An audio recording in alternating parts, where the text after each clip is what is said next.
Just like everything that we think is normal is like, I'm like, this doesn't feel right. Like if I just go with my feeling, and then, okay, that's a feeling, but is there a logical reason why I feel that way? Is there something about human biology and anthropologically how we evolved that we're putting ourselves into an unnatural situation and we're accepting it as natural, but it's actually not natural. It's just what's been developed the last 100 years. And we're told that this is natural, but it's not an optimal way for human to thrive. What was school like for you then? I was a loner, but I was friends with everybody, but I didn't have a clique. Like everybody in school, you could say that person's part of that clique. That person's a football player. That person's a rapper. That person's a rocker. But if they looked at me, they'd be like, that person's what is he? He's the most jacked in the school, strongest. He's super smart, but he sits alone and eats his lunch meat and protein smoothies that he carries with him in an ice chest. Like that's how obsessed I was about nutrition, and weightlifting and all that. So I'm like the weird kid that just couldn't, I was so weird. I couldn't fit into anything. So I didn't go to any social functions, the school dances, none of this stuff. But it was so uncomfortable. I left as soon as I could. So I didn't drink alcohol. So I didn't have that, social lubricant and I had intense social anxiety. So I stay home and read books and work out and do taekwondo, like real Sigma male isolated stuff, which gave me a lot of weird social behaviors, makes me think differently than most people, makes me offensive to a lot of people because I don't know how to, speak sometimes in a way that makes people more comfortable, make people uncomfortable, the things I say, like starting out the podcast talking about time to orgasm,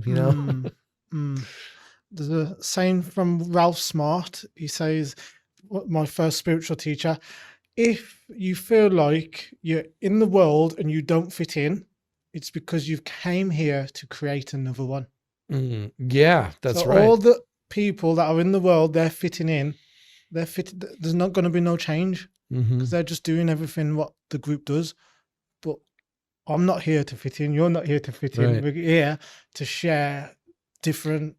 And when you're part of a smaller community, then you might not find anybody that you really resonate with.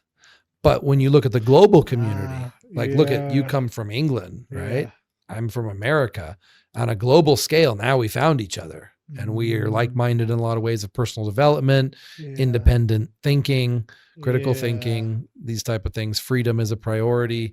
Quality of life is a priority. Questioning authority is a priority. Your truth, putting your truth out there and being authentic. That's what really attracts me to you. Yeah. And there's not a lot of, especially in the media, there's very few authentic people. It's almost always a show.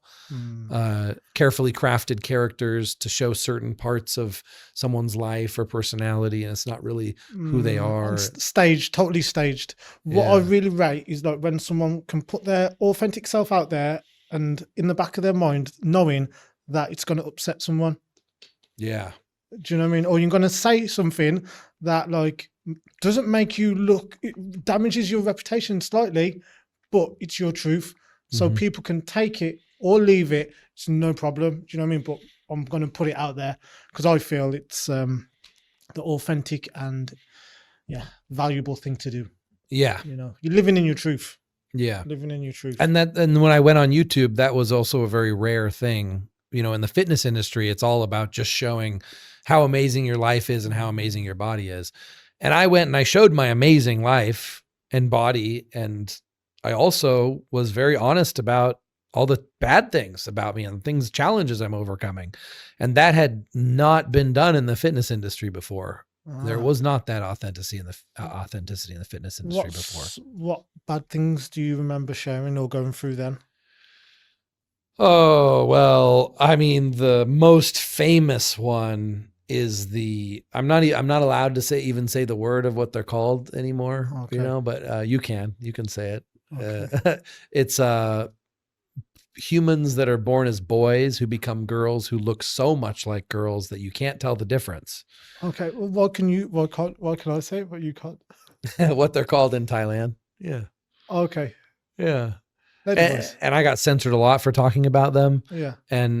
but I put a lot of them on camera, and I just wanted to rock people's world and change their perspective, challenge their perspective. And I put a lot of them on camera, and my audience would be like, oh, wow, she's so hot. Da, da, da. And then later I'd be say, actually, it's a dude, you know, Yes. but I got so much heat for that, so much hate.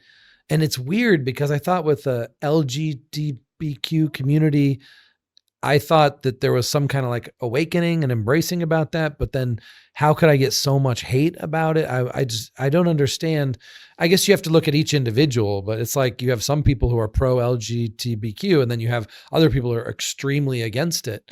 And yeah, I seem to offend both. Oh, really? Yeah. Strange.